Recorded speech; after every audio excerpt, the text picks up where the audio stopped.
第1053章再见丹雷。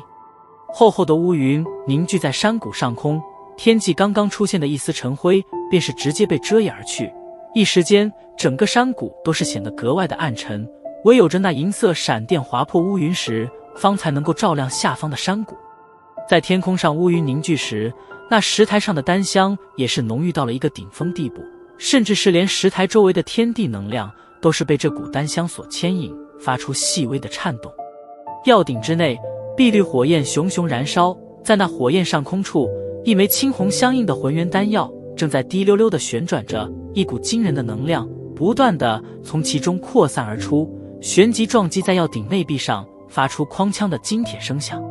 萧炎望着药鼎之内那翻转的丹药，苍白的脸庞上也是不由得浮现一抹笑容，眼皮缓缓耷下，一股疲惫由灵魂